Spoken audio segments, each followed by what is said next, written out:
Is wedge bounce the most important factor in wedge selection?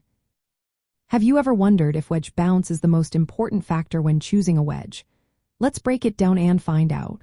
Wedge bounce is indeed a key aspect of wedge selection, but it is not the only factor to consider.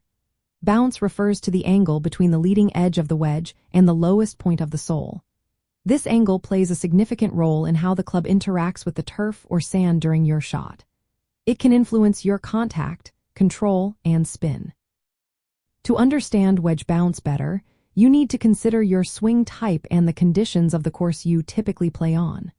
For players with a steep angle of attack who take deep divots, higher bounce wedges, which have more than 10 degrees of bounce, are beneficial. This higher bounce helps the club glide through soft turf or sand without digging in too much. On the other hand, if you have a shallow or sweeping swing that takes little to no divot, low bounce wedges, which have around 4 to 6 degrees of bounce, are a better fit. These wedges allow for cleaner contact on firmer turf or sand by cutting into the surface more precisely. Most players with a neutral or moderate swing find mid-bounce wedges, which have 7 to 10 degrees of bounce, to be versatile for various conditions.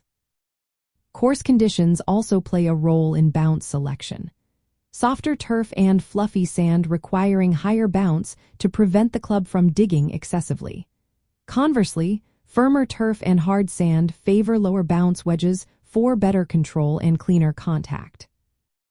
While wedge bounce is important because it affects turf interaction and shot consistency, it is just one part of the overall wedge selection process.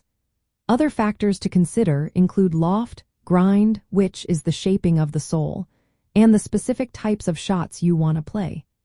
Each wedge in your bag might have a different bounce to handle different lies and shots around the green. For practical application, golfers should get fitted to match their swing and typical course conditions. It is also wise to carry a mix of bounces to handle various situations. For example, you might want a high bounce sand wedge for bunker shots and soft lies, paired with a low bounce lob wedge for tight lies and firmer turf. In summary, while wedge bounce is extremely important because it directly influences how the club interacts with the ground, it should be considered alongside other wedge characteristics and your personal playing style to optimize your wedge setup.